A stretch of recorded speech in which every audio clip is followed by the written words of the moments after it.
Innocent citizens are being shot in the nation's streets. Criminals outnumber us, and the criminals are getting away with a lot of crime. And right now they do control the streets. 6-year-old Ralph Brooks was playing with his friends on a stoop when the shooting started. He tried to run, but a bullet meant for a drug dealer hit him in the spine. He will never walk again. He's still talking about going home and riding his bicycle and his skateboard. So that, you know, we still have to talk to him about that. It's not like this is the first time they were shooting on the block, because they've shot on the block other times. Cynthia Wesley was the only eyewitness to testify at the trial of the man who shot the child. As a result, the drug dealers have driven her from the neighborhood. Philadelphia police have increased patrols around this neighborhood school. There have been reports of gunshots. Gunshots where? We're right here at the school. How close to the school? Well, they were saying, you know, within blocks of the school. So there are no official police statistics on bystander shootings, but the shocking fact is that the murderers aren't even sorry. Now, these hard men pride themselves on killing innocent people. To them, it's not senseless at all. It proves what brave, courageous, unfeeling, hard people they are. Jamaican drug dealers shot it out in a candy store. When it was over, 5-year-old Marcus Yates was dead. So every time you turn around, there's more children dying. It happened to my family. It could happen to someone else's. Children who must grow up too fast in neighborhoods where it's unsafe to raise children. Neighborhoods where a policeman can reel off the drug houses. You've got Garrett Street. There's 2 houses, one that was the Jamaicans that we took down. On these playgrounds turned battlegrounds, authorities are already asking, who will be the next Ralph Brooks? Roxbury exists in the shadow of Boston. Living here has been compared to living in a war zone. High unemployment, high crime, vacant lots. Remnants of riots during the 60s, when both the business community and the city walked away. From a standpoint of not giving the kind of attention that it should have been given, yeah, I'd say it was in fact abandoned for some 25 years. Today, residents are willing to talk about what that did to Roxbury, but they're afraid to be identified. It just changed. We didn't notice it. There was such a gradual change, we didn't notice it until it exploded. What exploded was gang warfare, turf fights, revenge killings, random shootings of innocent bystanders. Roxbury is an isolated community, a community where taxi drivers and delivery men often refuse to go. Why? In one word, fear. Fear of gang violence, fear of death. Definitely, I watch my back every 2 seconds. I take a step, you have to. You gotta look at all the cars that come by, they might drive by and shoot us, you never know. You could be just walking across the street, they'll shoot you. Too many guns out there. Scared in this neighborhood. Sometimes I am. At night, yeah, sometimes I am, yeah. Really? You never know what can happen, you know? The fear on these streets is palpable. People are afraid to leave their homes, afraid to talk to strangers. It infects everyone, including the police. Sometimes, you know, you ride down the street at 2 o'clock in the morning, and when you get to the end of the street, you say, boy, whew, I made it. The police seem unable to stop the violence, and they can see the effect on the neighborhood. I ain't got a gun, how I shoot somebody? Imagine the pressure being that you don't know whether you're going to live tomorrow. Imagine the pressure knowing that when you walk down the street, somebody may ride by and shoot at you and kill you. For those who can no longer cope with that pressure, a unique program has been started at the Roxbury Community Health Center. Residents can talk to counselors about their constant fear and helplessness. Only thing I wish they will find whoever did it to them. It is very, very unusual to get in any group of 3 persons more than one person who has not witnessed some traumatic incident in the neighborhood, if they live in the neighborhood. If there is hope for the community, it comes from residents who refuse to be frightened away. People like Geraldine Hines, an attorney who can afford to live elsewhere, but chooses to stay. that really hasn't been an issue for me moving away. I love this community. I'm committed to being here. I've worked here all of my professional life. I'm raising my daughter here. It is these community members who are fighting, along with the city of Boston, to put a major public works project in Roxbury. The agency would create hundreds of jobs and be the cornerstone for renewed growth. Businesses would then see that there is investment and there is confidence to develop in the Roxbury community. No one believes one government project is enough to restore an entire community. Years of rebuilding will be necessary to make up for the decades of neglect, but the foundation may already be here. There are lots of good people in this community, good people that you know and good people that you don't know. That's what I think about when I think about Roxbury. Fear and strength, violence and hope, all meeting on the streets of Roxbury every day. Today's naming of a federal general for the drug war didn't change anything for the troops in the field, like Sergeant Jim Durkin of the Union County, New Jersey Narcotics Strike Force. This morning, in the dingy hallways far from Washington, where the battle is joined, it was just one more door to flatten, one more bust, one more day of throwing up small dams in the path of a river of cocaine flowing into the nation's cities. This is approximately maybe 3 ounces. So that's in the first 2 minutes during the execution of the search warrant. William Bennett takes command of the federal drug battle at a time when this war is splitting into two fronts, one for the rich, one for the poor, a shift that will make government decision-making even tougher. Recent surveys show that in affluent America, cocaine, which started with the rich and the hip, is losing its appeal among the young. Movies and books which glamorize the drug culture, like Bright Lights, Big City, no longer mirror the mood of middle-class teens and young adults who have had to face the deaths of sports heroes and classmates. The dangerous smokable cocaine, crack, has not made the large-scale breakthrough into suburbia that was feared. This is 800 cocaine. You're 25 years old? Since you're a minor, okay, and you're using cocaine? And calls coming into cocaine hotlines show a drop in this drug's use by every type of user except those who are poor and uneducated.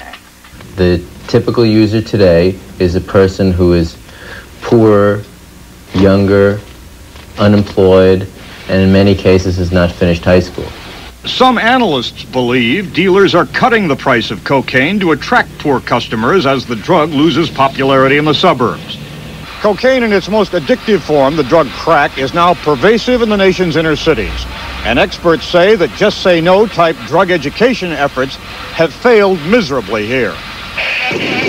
Officials expect violent crime to increase in the cities as drug gangs fight for turf and as drug addicts become mentally twisted by the paranoia crack is known to cause.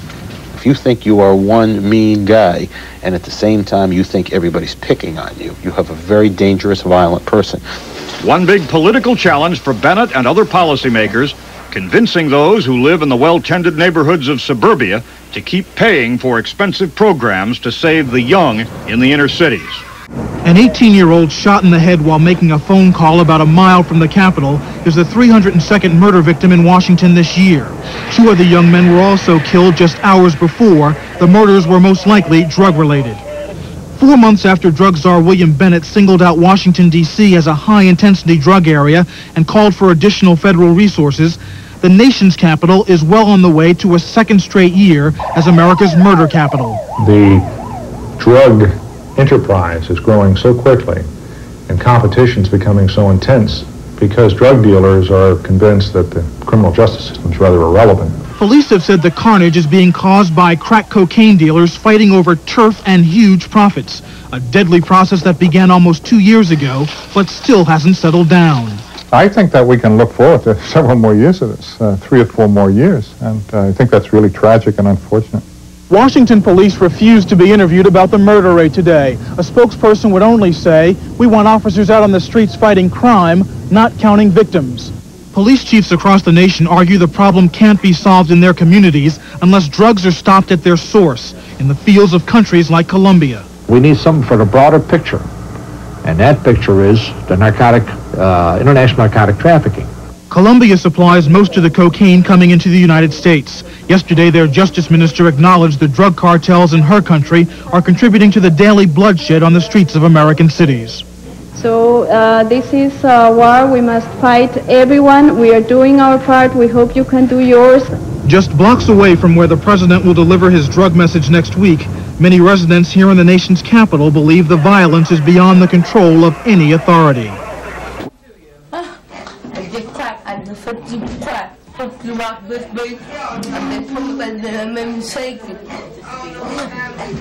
How do you feel? Awful. It made me shake. I can't stop my movement. Are you hungry? Yes, I am. I haven't been played. Crack doesn't let you eat. She's talking about small, potent rocks of cocaine, packing such a mind-bending wallop that it's rendered 140,000 South Florida people powerless to it. My mind controls my mind. I don't know. Whatever my mind tells me to do, I do. And has brought an entire nation to its knees trying to wipe it out. The dark, dangerous, and deadly side of this latest, popular, and in some circles even glamorous drug is rearing its head. There you go, Dan. And the picture isn't pretty. A definite alarm has been sounded, and a zero tolerance to the stuff appears to be building. Crack cocaine may very well be burning itself out, but it's taking a lot of innocent people out with it. Some of them are innocent victims who know nothing about the highs of the stuff, just the lows. You can see the retching pain of crack in babies, born of mothers who lived only to suck smoke from a crack pipe, who couldn't tear their lips away for a moment, let alone 9 months. Surely the children suffer. They come out as addicts, or they're not born, or they have deformities.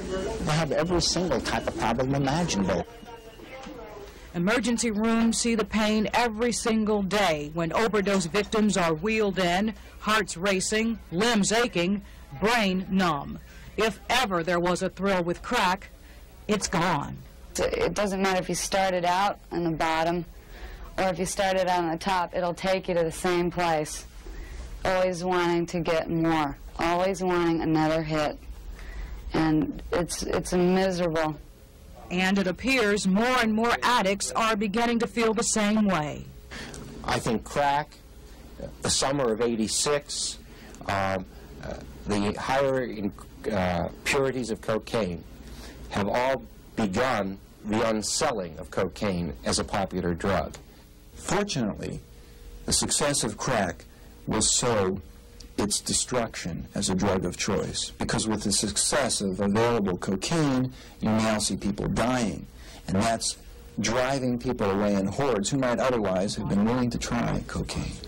So while the experts and their studies show people are starting to back off from the stuff, the news comes too late for families already ripped apart by crack. I cry a lot. And every time you read of finding a dead body somewhere, I think it's my child. I've called them all, hospitals, especially if she sick, and don't let the time out of not calling me. Morning in the park with her daughter Monica is a precious pleasure for Laverne. Look at that. It's a life she had thrown away until drug abuse treatment gave her the help she needed to shake the tenacious grip of cocaine. When you start, you can't stop. You know, you're going like binges. At first, that's the way I was until I just got, you know, so critical where I couldn't stop at all. That was all I lived for. My daily routine was to get money, get crack, smoke it, get more money, get crack, smoke it, you know, just that vicious circle on and on. The help that Laverne needed to get off and stay off drugs came from Turning Point, a neighborhood drug treatment center in North Minneapolis. When clients arrive, they start with a strict routine of chores and duties and earn their way to responsibility. Each person answers to the group for mistakes, and the consequences are tough but fair. But something more than discipline is going on.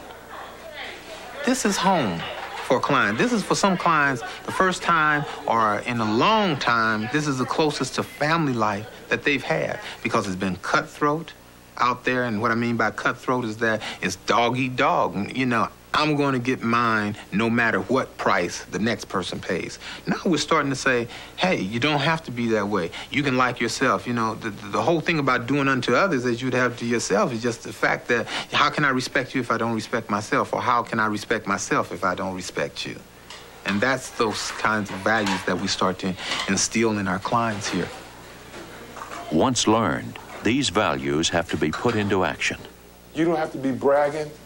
You don't have to do nothing but do your job and do it well. With a successful executive as a role model, clients learn skills that they will need in the working world. I've been smoking crack for the last 7 years, and I haven't been, you know.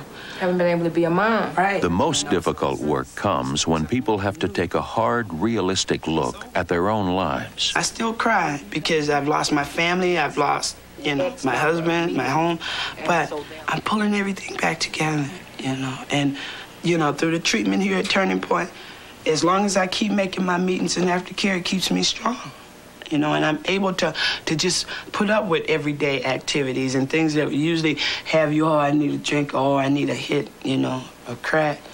It's like, you know, that's not your answer no more. You got to try something different.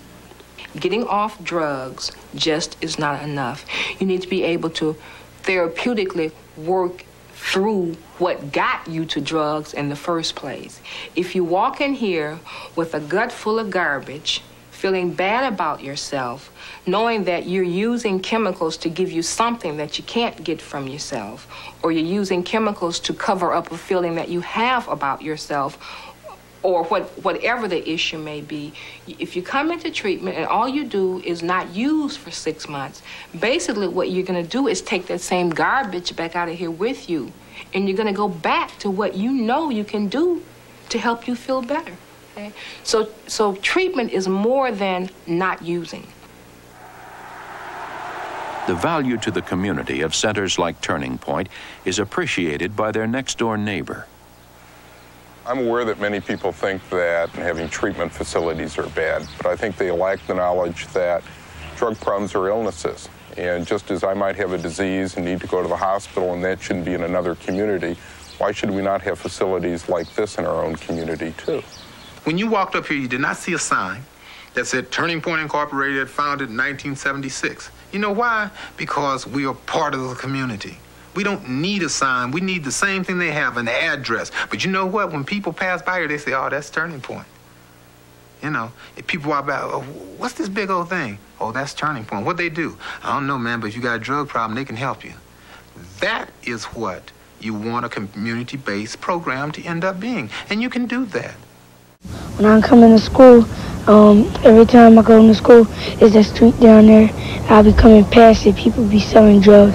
LaVon and Daryl Stone are like a lot of inner-city kids growing up in West Philadelphia. It's dangerous on the way to school. Every day, I live with it. Every day I think about it. Getting here, I think, is 3/4 of the battle. Being here is not a battle. Madeline Cartwright has been the principal here for 10 years. Crack, she says, has such a grip on the neighborhood that these children have become used to violence and death. A rescue squad car came right down North Street with the sirens beaming away, and not a child stopped turning. They were jumping rope. Never looked up. You know boys playing ball? Kept on playing ball. Some of these children may be only 9 years old, but they know firsthand what drugs are doing to America and to family life. They live with that reality every day. But these children are lucky. They've got Blaine Elementary, a school that has truly become a shelter from the storm. It's a school that feeds the hungry, breakfast as well as lunch. It's a school that teaches pride.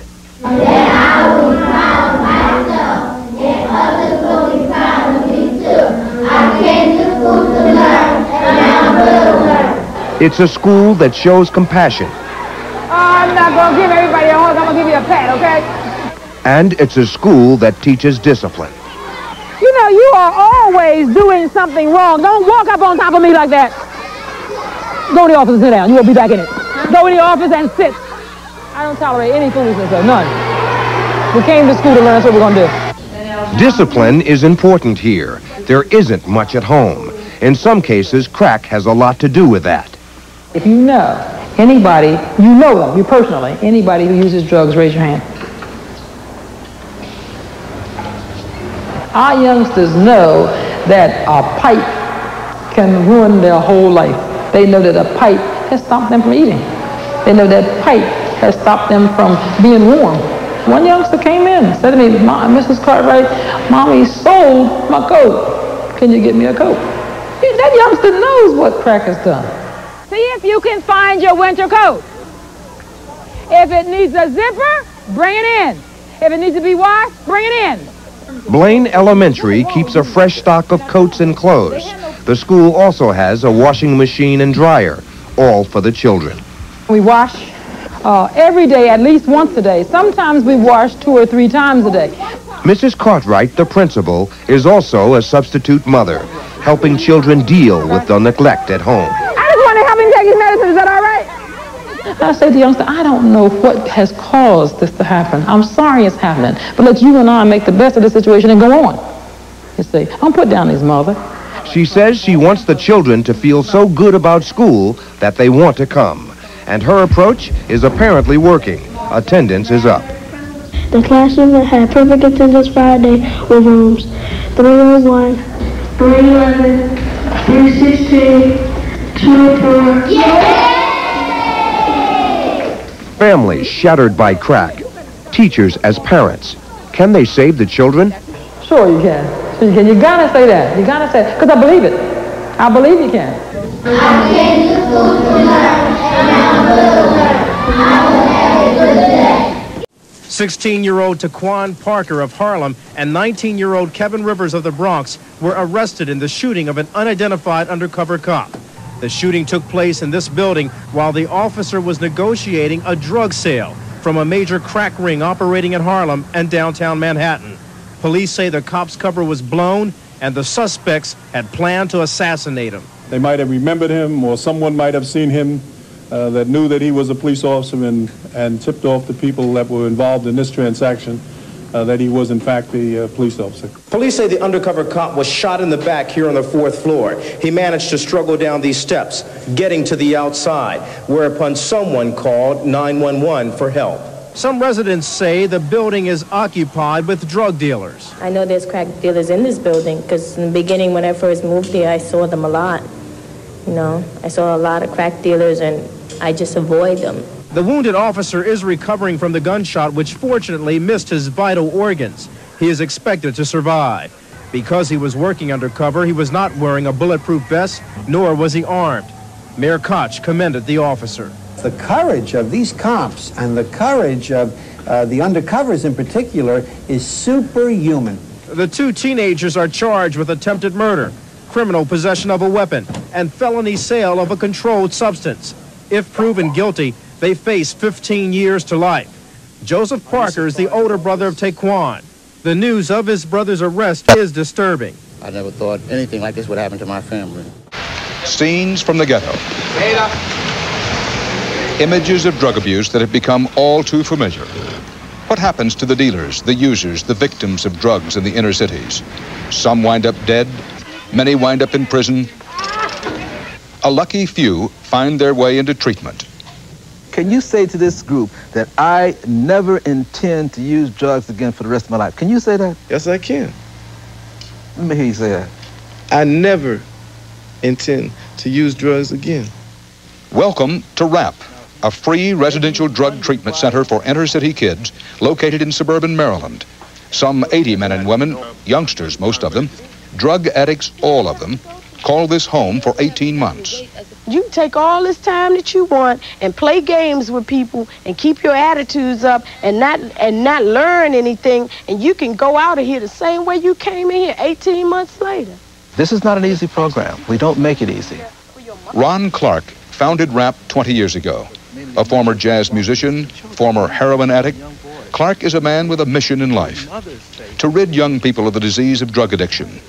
He and his counselors force addicts to come out of hiding and face the truth about themselves. I mean, you come here to be drug-free, and you know that honesty is the key to this whole thing, but you're conveniently dishonest.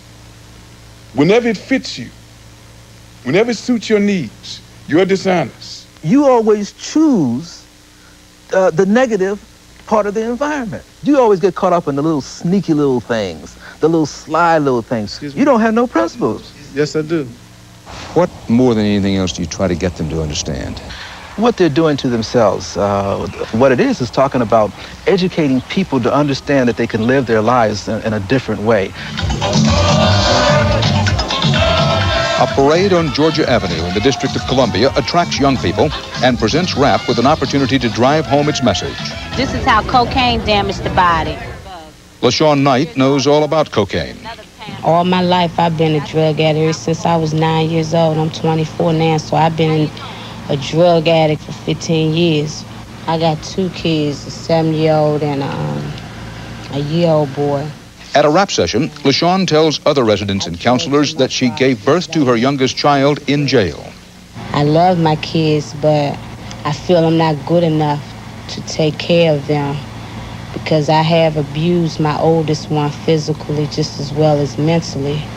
You need to find out how you can forgive yourself on that. And as long as you don't use, you're going to be all right.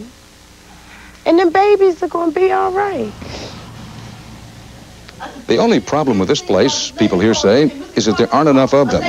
Too many addicts on the street, too few public places for them to seek treatment.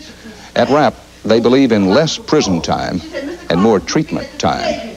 Anybody and everybody who would like to take advantage of treatment should at least have that opportunity.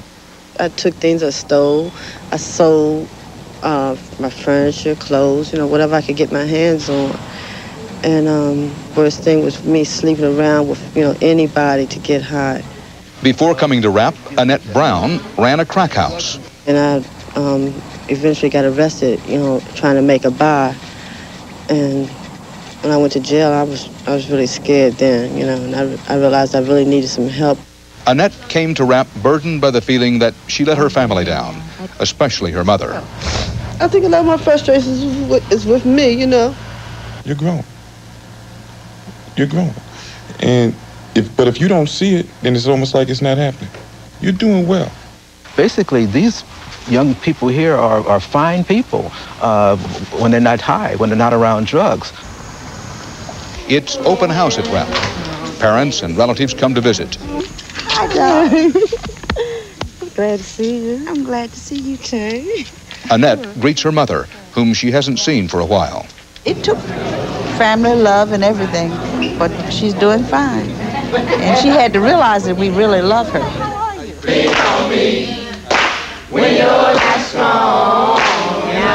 Why are you doing this? We all look for what it is that we were put here for, what we were put here to do. After my brother's death, and not only dying as a result of an addict, but dying in prison, I had to think about and search myself, and finding that I had some effect upon other human beings, I felt that perhaps this was something that was meant for me to do. We all need somebody to lean on. They're jittery one moment, asleep the next. They have a high incidence of strokes and need constant attention. They're crack babies, infants born to mothers addicted to crack cocaine.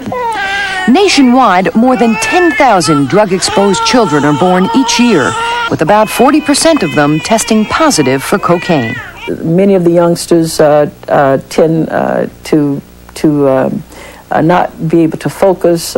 Some of them have seizures. Some of them are just shut down completely and are just out of it. And so Dr. Charlie Maynite is superintendent of the Ravenswood School District in East Palo Alto and was instrumental in starting the Parent-Child Intervention Program, an innovative daycare center for some of the youngest victims of the crack epidemic. These youngsters were often disoriented. Many of these youngsters were not potty trained when they came to kindergarten, and thus added an additional task for kindergarten teachers.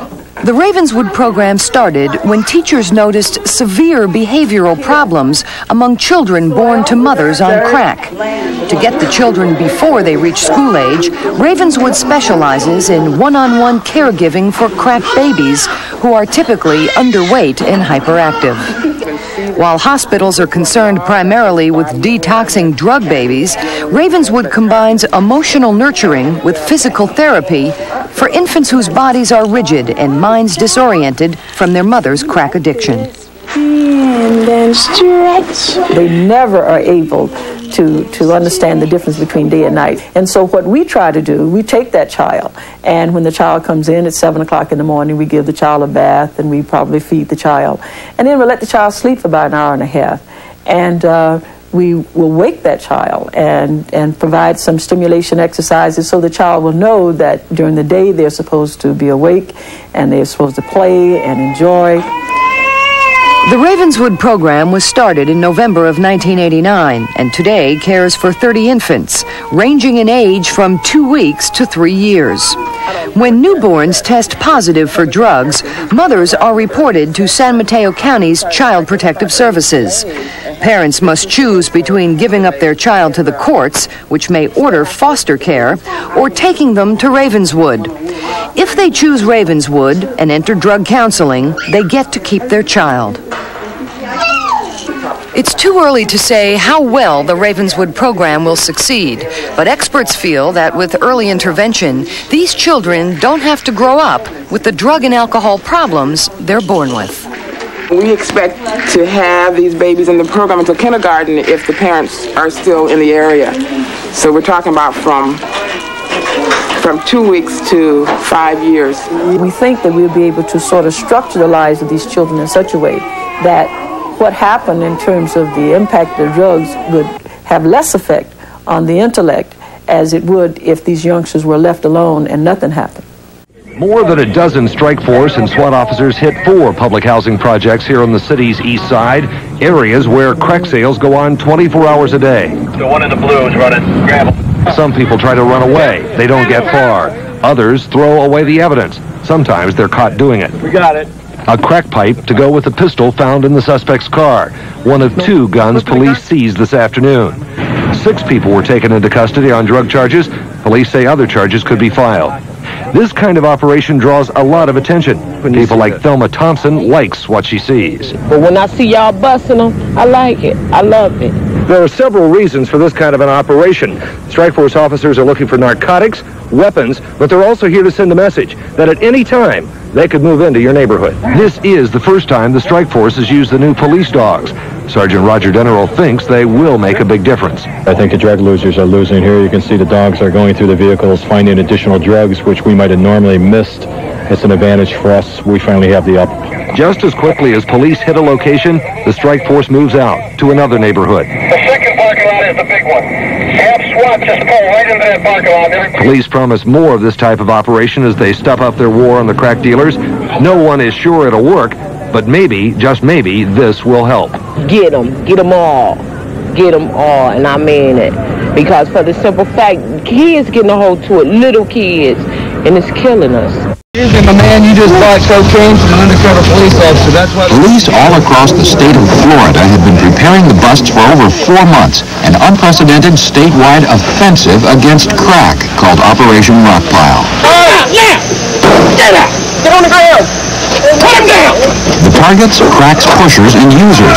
The message, Florida just isn't going to take it anymore. I don't mind displacing some of these people to some other areas. They can go to the Gulf of Mexico, they can go to the Atlantic or the Caribbean, or they can go to Georgia and keep on going. Florida doesn't want these crack dealers. We don't want our children to be hurt by these folks anymore. But some community leaders here say that all the high-profile police drama of the last 48 hours hardly puts a dent in a crack dealer's business. The dealers and the buyers will wait until the cops pack up their bags and move someplace else, and will do business as usual. But what almost everyone here agrees is that drug abuse is the #1 problem in the Miami area. A poll released today shows that opinion cuts right across cultural and ethnic lines, and that most Miami residents support stiffer penalties for drug offenders. Even before police could release the final arrest figures for Operation Rockpile, some of the dealers arrested in this neighborhood were back on the streets. How many of the guys you arrested last night are going to be back on the streets next week? Well, depending on plea bargains and, bond and released on their own recognizance and first-time offenders, you're looking at about probably 75% of them. In the impoverished neighborhoods of South Florida today, crack is still cheap and easy. It is undeniably clear the police are doing something. It is not clear that it will really work. Crack is still sold and smoked openly on street corners and in crack dens. For every crack den that's shut down, another opens next door or across the street. Crack's addicts are no less desperate or resourceful than ever. I believe if the devil came up and had some rocks and said, this is just, give me your soul and I'll give you this, they would give it to him. So you don't worry about them when they just drive by, though, too much? Huh? Yeah, of course. Well, what are you doing it right out in the open for, then? Huh? Just stand, pick your head. And heroin? In Bushwick, in the 9 square blocks, heroin is still the devil king. What we saw will shock you, and it should.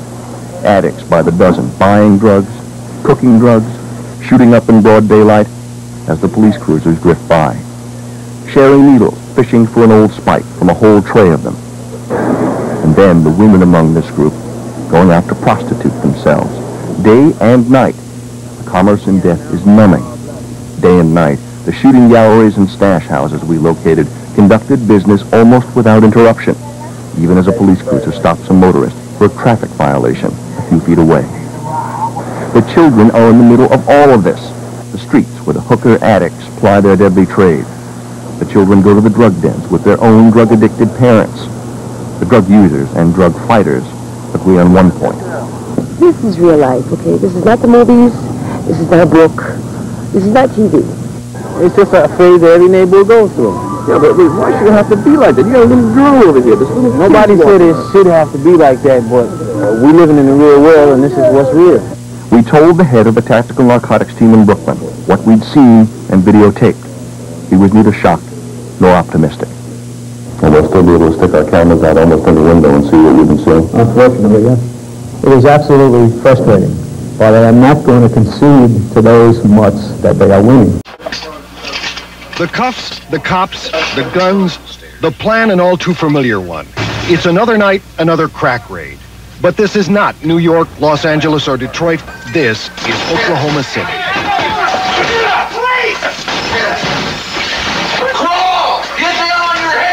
Today, crack cocaine use here is an epidemic, up 200% in the last year. Every time we think the situation is as bad as it can be, we're wrong. It can get a hell of a lot worse, and that's what's happening.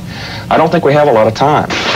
As many as 10 times a week now, and again this morning, Oklahoma City police raid crack houses. Even during the searches, buyers appearing at the door. Come on in. Come on in. Please, don't even think about it. It seems like you take off one of these people, and there's 2 to take their place. You're talking probably 200 plus crack houses, plus in the neighborhood of 3,000 dealers. But Oklahoma City's not alone with the crack nightmare. The FBI now saying that Los Angeles gangs have franchised crack operations in more than 25 cities. Towns as unlikely as Omaha, Kansas City, Denver, even York, Pennsylvania, bedrock middle America. It's a matter of economics. The rock of crack cocaine is $25 in Oklahoma City. In LA, you can probably buy the same rock for $5 or $10. And yet, no matter how much is seized, no matter how many are prosecuted, the demand is very high and the supply seems to be endless. Not just stealing guns, TVs, and jewelry to feed their habits, Oklahoma junkies swap meat and food stamps too. I'd stay high, I'd say 11 hours a day, 11, 12 hours a day, and then I'd get burnt out on it and go to bed and wake up and do some more. Unfortunately, we are not winning the war on drugs. I can say we will win that war. In a Bible Belt city where oil riches flow to the state capitol steps, the crack epidemic has brought a gusher of grief. Police not worried about a drug explosion this summer. They're too busy trying to make it through the night. A fence now surrounds the Cove Apartments, and 2 guards are on full-time patrol, with instructions not to let members of the media on the property.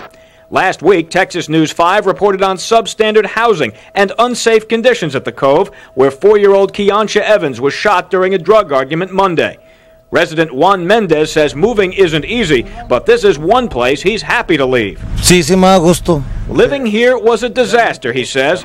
Like most of the residents, he's found a new apartment not far away. Darryl Tyler wants to get his wife and children away from the drug wars. What was it like living here? Real hell. It was real hell. Gunshots all night long and terrible. While residents of the condemned apartments are forced to find new places to live, people across the street say, at last the neighborhood is becoming livable. This maintenance man says he's watched in horror as crack was sold across the street from his apartments daily. How much crack? You have to be out here at midnight and just watch traffic. They need a red light here. They need a red light right here. Right here. Because of the drug traffic. Because of the drug traffic. The manager of the neighboring complex says he and his tenants share a graphic fantasy. I like to see bulldozers start on one end of that place, put the drug pushers in the middle, and mow them down. For now, he'll have to settle for a wire fence and guarded, nearly vacant buildings. 100 bags of marijuana at this South Fort Worth house. This crack cocaine was hidden behind a fence post on the same side of town, and police say there's a lot more out here. We make numerous buys here at this particular club. We made buys at the corner down there from street pocket dealers. We've had murders, we've had anything you name it. It's happened here over the past year. Joe Elliott believes drugs are responsible for the erosion of her neighborhood. And they sit out there and smoke that marijuana and they peddle it out of the cars and everything. I see it. Over the next few weeks, police will be trying to keep South Fort Worth drug peddlers on the run. We're going to send a buy team in to make a buy from here.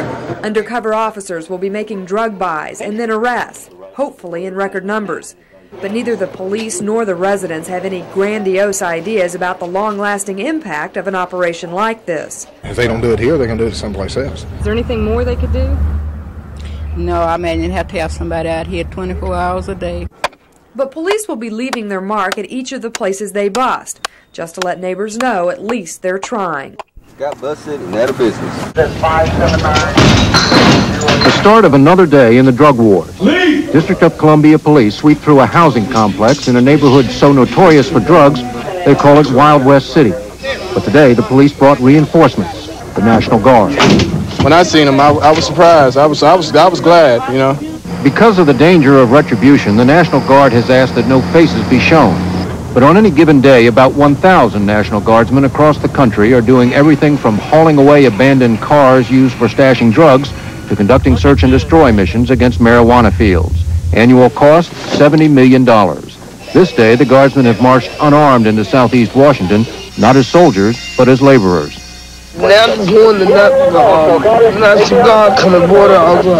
This admitted drug user is upset because the Guard is boarding up her apartment. That means she can't move back into this crack house as soon as the police leave. If they don't board up there, we coming in here, there might be more people. You might find a body in there. There's no telling what you're going to find in there. Every morning in the nation's capital, teams of National Guardsmen set out with police to board up crack houses. This is about the 50th crack house the D.C. National Guard has sealed up in the past month. No one here will tell you they're winning the war against drugs, just fighting a holding action.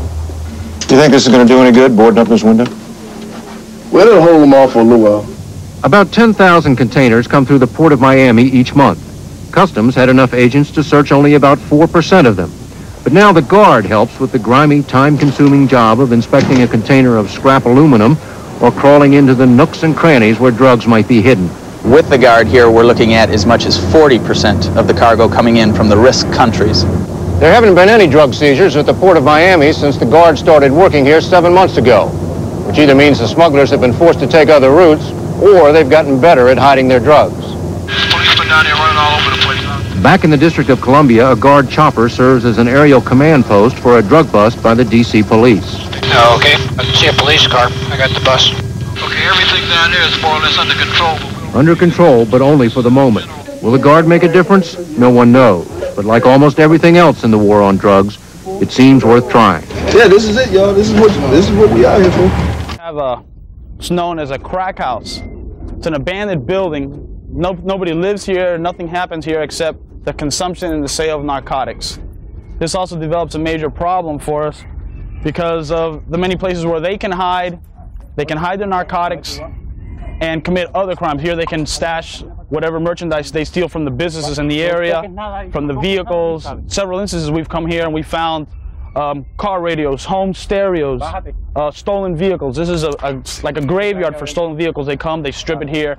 They all come in here and hide their merchandise until a later time where they go ahead and sell it on the street, just like their narcotics drive-through. Anything they can sell to develop money, to buy their habit, to support their habit, this is it right here.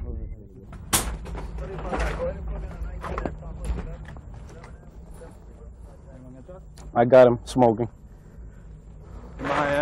That's it. ¿Cuántas piedras te has fumado hoy? Dime la verdad.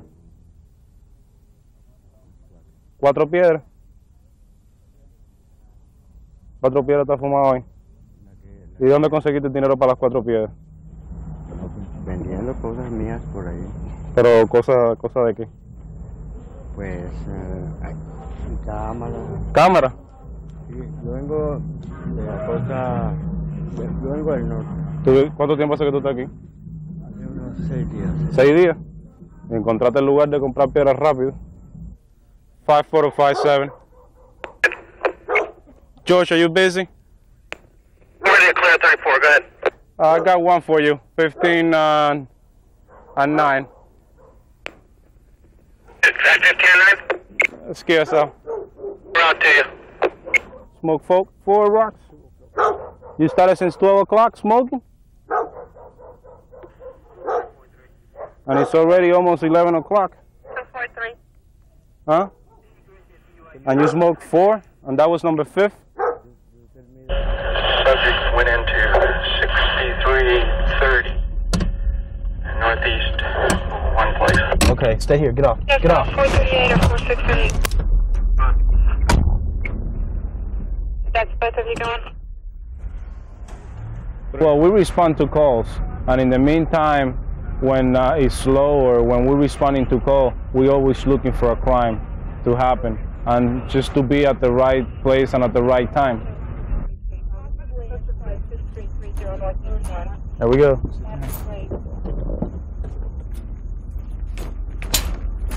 You ran in there? Get out the car, Slim. Huh? Get out the car. The car? I said get out of the car. Damn nothing. 27 in progress right here.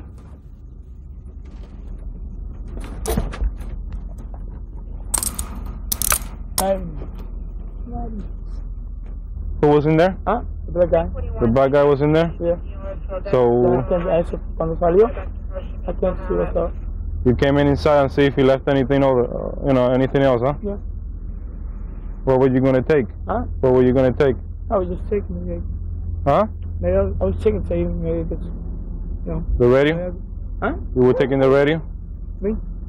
Hey, the guy was taking it, but You were gonna finish the job. I guess so. You guess so, huh? He's got the radio half hour already. Where's the black guy? Huh? Where's the black guy? He ran that way? Yeah. You know him? Huh? You know him? No, but he always buying crack around there. You too? You buy rocks? Yeah, I smoke. How many rocks you smoke a day? Huh? How many rocks you smoke a day? I don't know, I can't. Approximately. Maybe 200. 200 rocks a day? No, I mean, $100. $100 It depends. a day?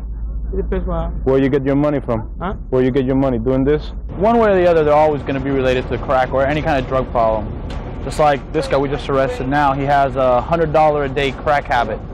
Obviously, he doesn't work, and if he did, very few people are going to make $100 a day to support their habit. So they got to steal, rob, anything they can get their hands on to sell to get some money for their habit. So some people that don't even bother to work, this is what they're going to do. They depend on this. This is going to be their job.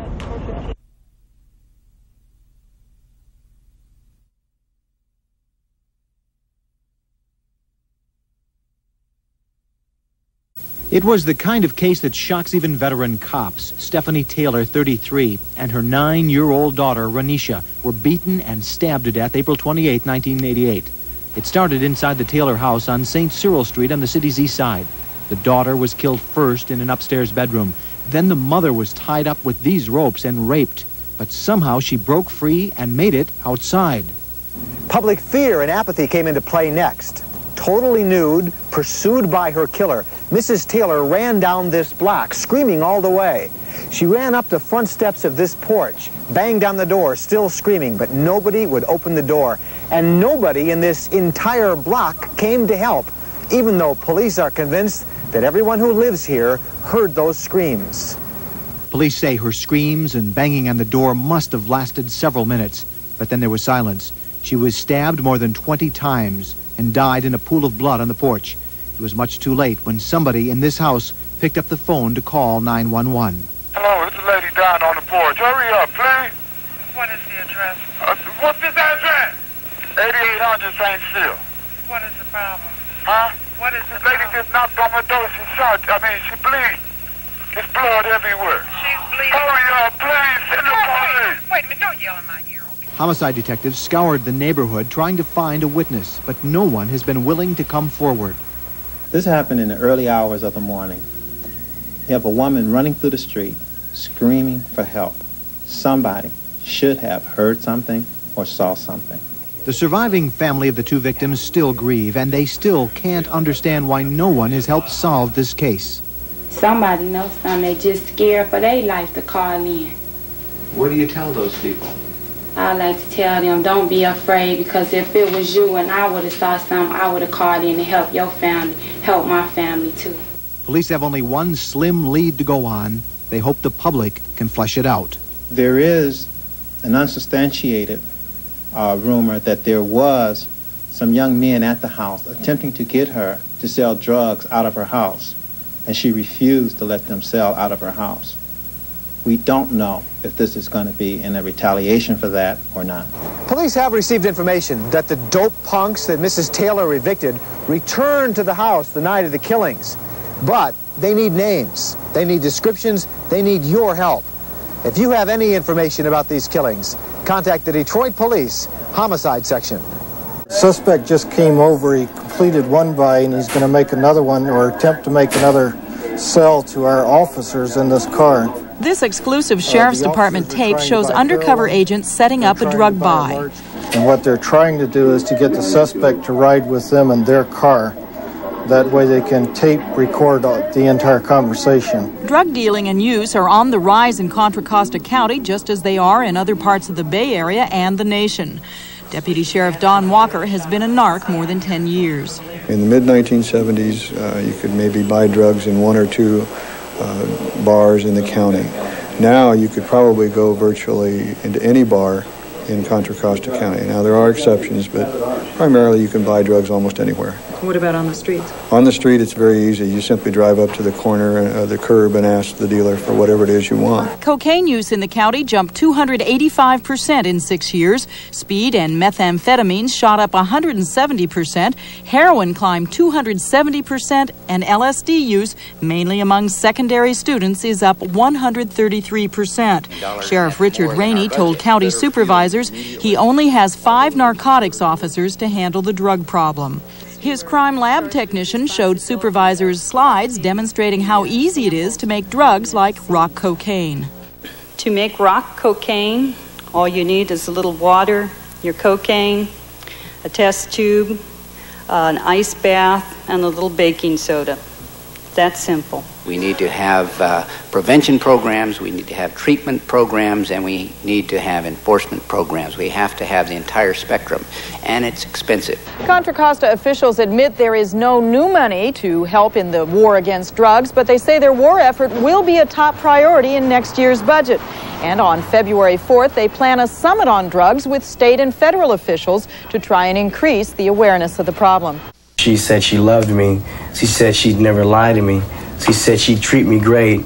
She said she'd always be my number one. But she never said she'd put me in county jail. But Bridges did land in the Los Angeles County Jail. He has pleaded not guilty to a charge of first-degree attempted murder. He's being held without bond. He and another man, Harvey Duckett, are charged with the shooting and knifing of a third man at this address in south central Los Angeles. Bridges says his road to prison was a straight line, a line of cocaine. See, first you start with sniffing and snorting it. That's the average start. And people say, well, I'd never freebase, which they're wrong. Because that's the same thing I said when I first started snorting it. Though I'd never freebase, that's crazy. So I snorted for a couple of days. Pretty soon, there's no more high in snorting it. So you got to find another level, which is freebase. You start freebasing it, that high is instantaneously high. You're high. You're up there. Bridges' fall from grace came after a long, successful run in the series Different Strokes.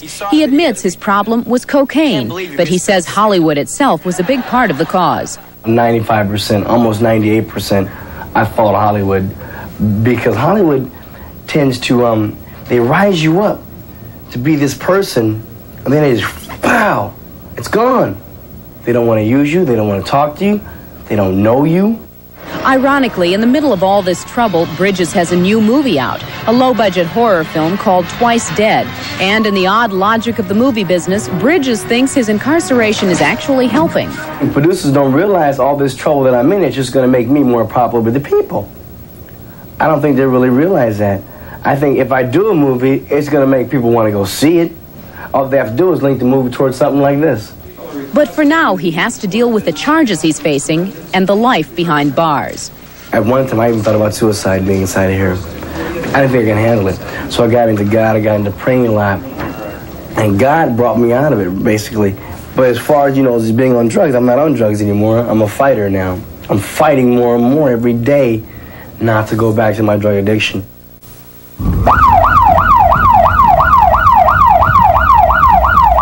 I just pray constantly for all the children. I do. God has helped them because they're trying to destroy themselves. Got approximately a 33-year-old black male. He's been shot 3 times, that's shot 3 times. It's like living in a war zone. You hear gunfire every night. We're scared. The saying in Washington these days is that D.C. doesn't stand for District of Columbia, but for Dodge City. All of us are appalled. We're agonizing about it. We don't like the fact that we had 372 murders last year. It's as if the White House and the Capitol were positioned on the streets of the Old West. These dots are where the fatal gunfights took place in the last year, most of them related to the sale of drugs. Unlike Dodge City, many of them involved only a single gun in the hands of an assassin, often a drug merchant trying to claim territory. It's gotten so worrisome that some of the district's daily workers have been complaining to the country. Mr. Speaker, the state of affairs in our nation's capital city is a national disgrace. It's an international embarrassment and dishonors the name of the first President, George Washington. Even the district's best-known resident has expressed exasperation. Certainly in Washington, we have a responsibility. It's a federal city, and a lot of the funds obviously come from the federal government, but there isn't any easy answer to that. 92 people have been murdered in Washington since the first of the year. That's 38 more than the same time a year ago, a year in which murderers killed 372 people, the all-time high. Washington is now the murder capital of America, and possibly the drug capital, too.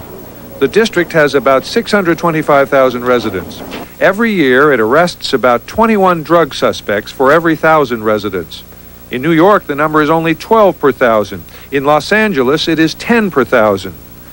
Many suspects are from Washington's black school-age population. We have to say that the school system has failed in many instances, especially when you have a 55% dropout rate, and that is happening in the junior high school, and those individuals are not moving into the world of work or into college. Mr. Lockridge and others also blame the collapse of families, the failure of churches, and the ethics of the white business community, which young blacks want to emulate. Instead of making $4 an hour at McDonald's, they say, they can make $4,000 a week selling drugs. What many blacks see in Washington is something tourists never notice. 2 cities, poor black sections and affluent white enclaves. This is where the majority of whites live, with relatively fewer of the murders. And here is where most blacks live, with most of the murders. Basically, when we talk about who's dying in these drug shootings, you're talking about young people, you're talking about young black people, you're talking about guys in their late teens, early 20s. Juan Williams covers urban affairs for the Washington Post magazine. They can see that people have the fancy cars, have nice clothes, they can see the Kennedy Center, you can see fantastic things like Redskins football that they can't get into, and they want it. And they want it fast, and they're going to get it somehow. And I think that it sort of breeds a level of desperation. I'll do whatever the hell I have to do to make it, and the fastest way out right now is drugs. The fact that the murder capital of the country is also the political capital suggests how little power the federal government has exerted so far. But that may change. Some local politicians are asking for federal military help. The National Guard could bring in persons or military police in jeeps and patrol those areas where we know they're heavily fortified and insist that they turn in those guns. The city has declared a crime emergency. It is planning to shift 450 officers from the wealthier districts where crime is low to the tougher sections where murders are high. As part of the shift, the police chief is expected to move some officers from desk jobs to street patrols 1 day a week. Ironically, say critics, the city is reversing its policies. In recent years, police budgets and resources have been cut back from a high of 5,100 officers in 1968 to barely 4,000 now. The police chief says the city needs at least 700 more officers. The mayor says there isn't enough money to hire them. At the same time, the mayor's personal life has been part of the problem. Critics say he sets a bad example. A personal friend, Karen Johnson, was convicted of selling drugs. Recently, the mayor went to a downtown hotel to visit a suspected drug user. He said he did not know the man was a suspect or a drug user. Mayor Barry has denied he uses drugs, but recently, one of the mayor's most bitter critics, the publisher of a business magazine, raised the issue in a startling way. I'm convinced he's a drug addict. How? I did cocaine, as most of the people that I knew did until a few years ago. Having done the drug, you recognize the symptoms. I don't like drug dealers. They're the scourge of the earth. And I think it starts with oneself, being drug-free as I am. Barry also insists he is not a bad example for the city's young people. They have a lot of respect for me. Everywhere I go, even the young drug dealers, when I'm out walking, they'll come up to me and say, "Mr. Mayor, I'm glad you cleaned up this place, glad you cleaned up this area. As you stop selling dope, we can do it better." Washington is trying to do it better. Devout Muslims patrolling unsafe areas. Residents planning a march by 10,000 people in April. The city council trying to curfew teenagers. The mayor trying to keep more suspects in jail before trial and send them away longer after conviction if they deal in drugs and use firearms. A city council member, Nadine Winter, was reportedly warned not to push too hard against the drug merchants. But the mayor says the community can't hang back in fear. Danger should not be the deterrent. It should be the willpower to go and stand up to these thugs and get them out of our neighborhoods. Where will it end? A university study group accurately predicted last year's record number of homicides. Based on a new study, it says more than 600 men, women, and children will be murdered here this year.